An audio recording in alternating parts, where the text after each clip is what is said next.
Bonjour les élèves et les parents. Donc aujourd'hui, je vous envoie une vidéo pour vous rappeler ce qu'on fait quand on a à additionner ou à soustraire des fractions. Donc quand on veut faire une addition ou une soustraction de fractions, ce qu'on doit regarder, c'est toujours le dénominateur. Il y a trois options. L'option 1, si le dénominateur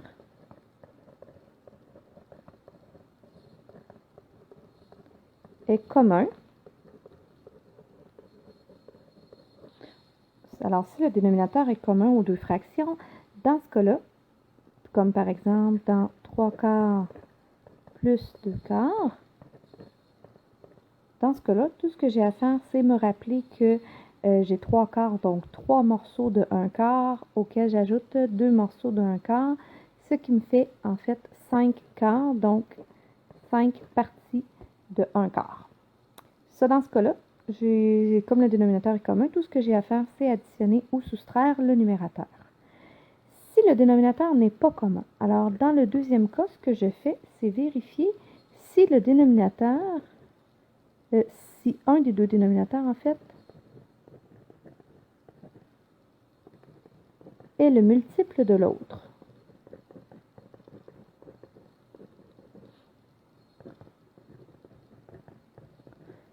Comme par exemple, dans l'addition de fractions, 2 cinquièmes plus 3 dixièmes.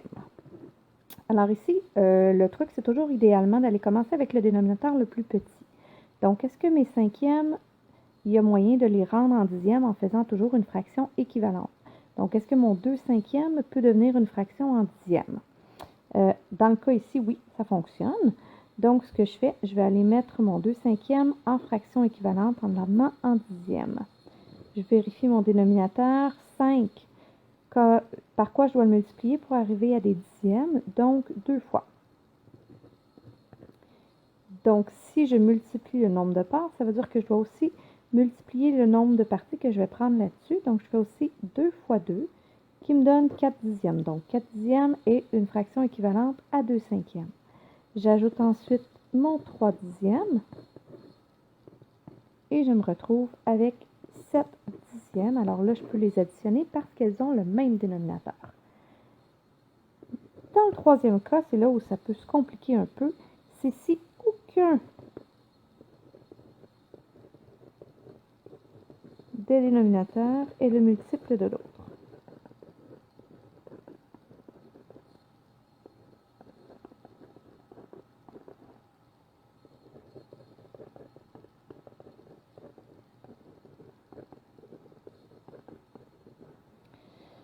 Alors, comme dans l'exemple, supposons que j'y vais avec 2 sixièmes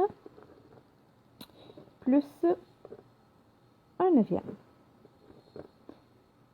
Alors, dans l'exemple ici, j'essaie de voir est-ce que mon dénominateur est commun. Non, ce n'est pas le cas.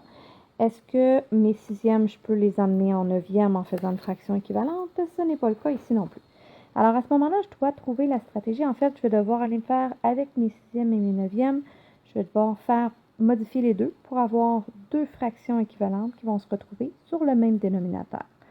À ce moment-là, je vais aller chercher le plus petit commun multiple, donc le multiple qui est commun aux deux dénominateurs et qui serait le plus petit. Pour faire ça, je peux utiliser mon carré des multiples.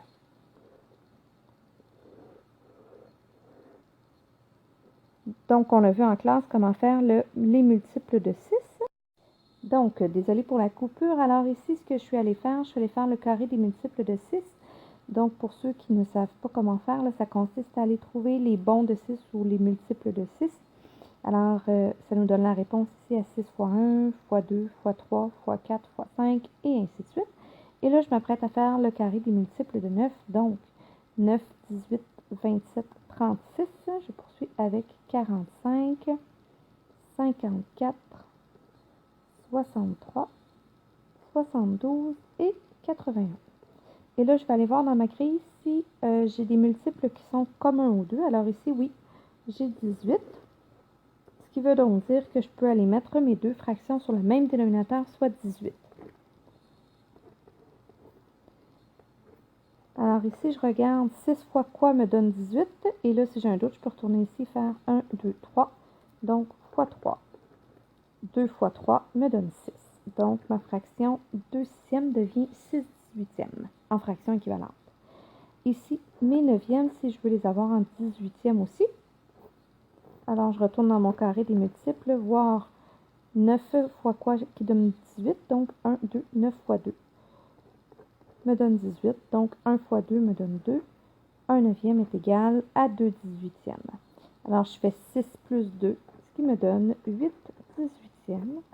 Donc, j'ai pu aller ici additionner mes fractions, même si au départ, elles n'étaient pas sur le même dénominateur.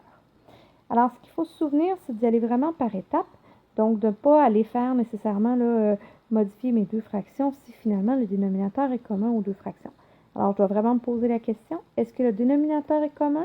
Si oui, j'additionne seulement les numérateurs ou je soustrais. C'est la même chose pour la soustraction. Sinon, est-ce qu'il y en a une des deux qui est le multiple de l'autre? Alors, est-ce que je peux aller prendre mon plus petit dénominateur pour tenter de modifier seulement une fraction pour la rendre équivalente sur le même dénominateur? Et si ce n'est pas possible, alors là, je dois vraiment faire deux fractions équivalentes pour aller porter mes deux nombres sur un dénominateur commun. Alors, ce qu'il faut se souvenir aussi, c'est que si je veux additionner ou soustraire des fractions, je dois les mettre sur le même dénominateur. Et là, je vais utiliser la notion de fraction équivalente pour y arriver. Alors, j'espère que c'est plus clair. Merci. Bonne soirée.